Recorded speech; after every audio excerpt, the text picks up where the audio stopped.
Bienvenido este debate que nos trae el día de hoy la bancada del Partido Liberal. Me parece fundamental desde el movimiento alternativo indígena y social plantear en el centro de esta pandemia los suelos vivos. Cuando hablamos de economía circular, yo creo que tenemos que remitirnos a los aportes desde las comunidades rurales podemos hacer a este concepto. Cuando uno se remite, por ejemplo, a la finca, en una finca absolutamente se le da un uso, en especial, por ejemplo, a los desechos de cocina. Entonces yo creo también que las soluciones en el futuro vendrán del campo. Como yo soy una mujer pues que creció en el campo y soy bachiller agrícola, además produciendo los alimentos que consumíamos durante nuestra vida escolar, aprecio muchísimo la oportunidad desde esa experiencia de vida, de decir que yo creo que todo lo que se refiere a los desechos orgánicos, que son la mayoría de desechos de nuestra ciudad, pues perfectamente, si hay una muy buena clasificación en la fuente, son susceptibles de ser la base, la fuente para mejorar los suelos de nuestra ciudad. Entonces he venido insistiendo la importancia de resolver ese conflicto entre los usos del suelo y la vocación, el cambio de los usos. Yo creo que los suelos para producir la comida son suelos sagrados. El tema del hambre hoy en nuestra Bogotá región es un problema político, no es un problema de otro orden. En ese sentido, yo creo que los residuos orgánicos tienen una estrecha relación con la importancia de fortalecer la vocación agrícola de nuestra región. Entonces, allí quisiera plantear varios temas. El primero tiene que ver con un contexto de entender lo que ha pasado, digamos, a quién ha beneficiado este modelo de prestación de servicio de aseo a nivel mundial. Y lo primero que quiero decir es que existen 8 multinacionales que concentran el sector de prestación de servicios de aseo. Yo me he referido en varias oportunidades al tema de la tecnocracia internacional. Creo que estos modelos responden a las orientaciones de esta tecnocracia, pero lo que nos han demostrado es que lo que está en crisis es también este proyecto de sociedad de consumo industrial, y lo que está en cuestión ahora con la pandemia y tiene que ver con la densidad son las aglomeraciones urbanas. Acordémonos que en otros contextos, los hogares generan muy pocos residuos y se encargan de ellos para su gestión. Entonces, para hacer un recuento, en 1954 el Ministerio de Salud Pública incorpora por primera vez en el lenguaje el manejo de las basuras o la definición del relleno sanitario. Es la Organización Panamericana de la Salud, la OEPS, quien específicamente relaciona la incorporación de la tecnología de rellenos sanitarios para disponer de las basuras urbanas. En 1993 se crea el Ministerio del Ambiente y con las autoridades territoriales asumieron este sistema tecnológico y lo convirtieron parte central del esquema de gestión de basuras.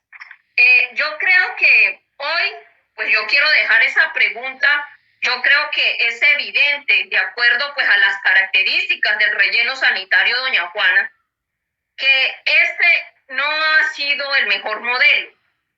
Entonces, allí yo creo que necesitamos también, a propósito de la formulación del PERGIRS, modelar con una visión sistémica y pensar en las potencialidades de tener también un enfoque integral desde la generación de empleo, la reducción de los impactos ambientales.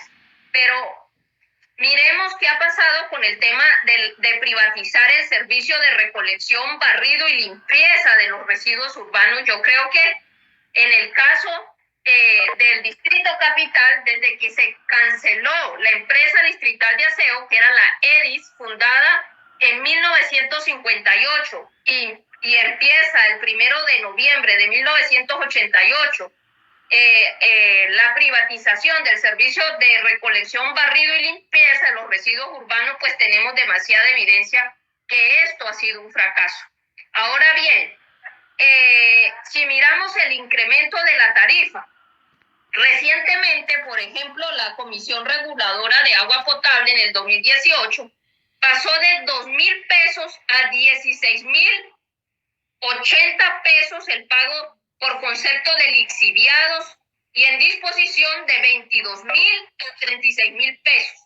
Y yo creo que el argumento central, que era mejorar las condiciones del relleno, pues ya vemos que el informe que presentaron a la Comisión Accidental del Relleno, pues es que esto no se ha cumplido. En ese sentido, yo creo que hoy sale más barato enviar la basura por correspondencia que se recoja en los hogares, y es necesario también mirar de qué manera se cumple realmente un estímulo para poder aprovechar los residuos orgánicos.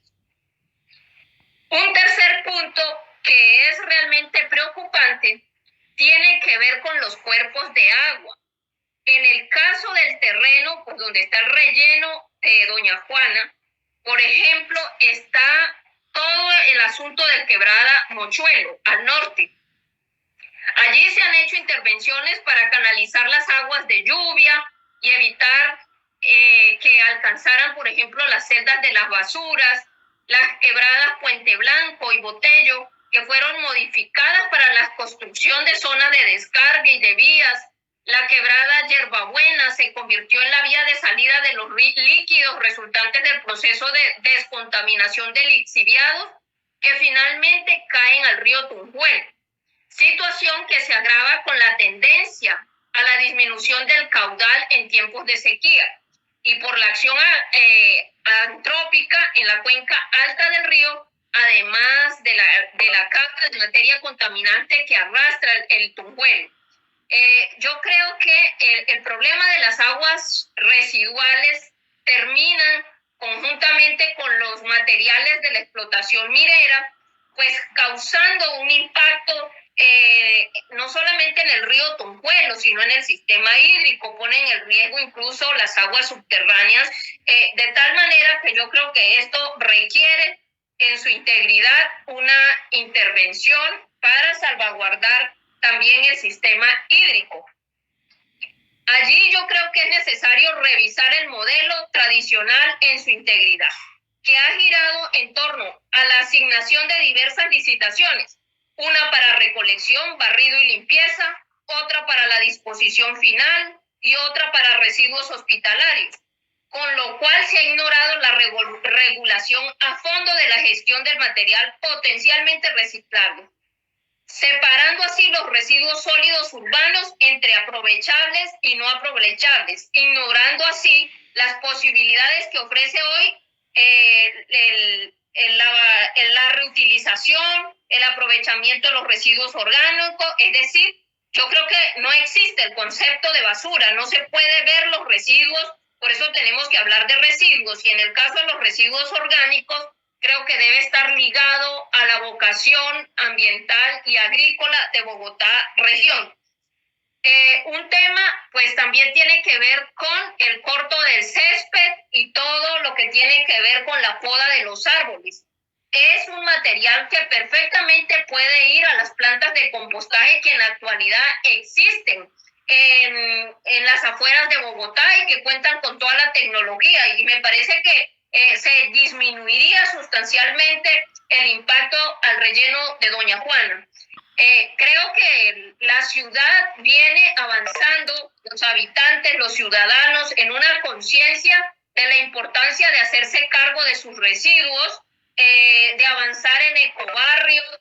Por eso pensar también incluir en el PEGIRS a gran escala todo lo que significaría la transformación de los residuos orgánicos en abono, que es la materia prima para producir alimento, sería la solución definitiva al problema del hambre en la ciudad, en una democratización del derecho a la alimentación, en una descentralización también del manejo y de la responsabilidad que cada conjunto residencial, que cada barrio, que cada persona tiene de sus residuos. En este caso, los residuos de la cocina, pues si se clasifican desde la fuente, no se contaminan. Creo que debemos avanzar en superar la fragilidad ambiental de la cultura y trabajar en ello. En el marco, por supuesto, del Plan Distrital de Desarrollo, creo que hay avances, el programa 38, el programa 33, el artículo 33,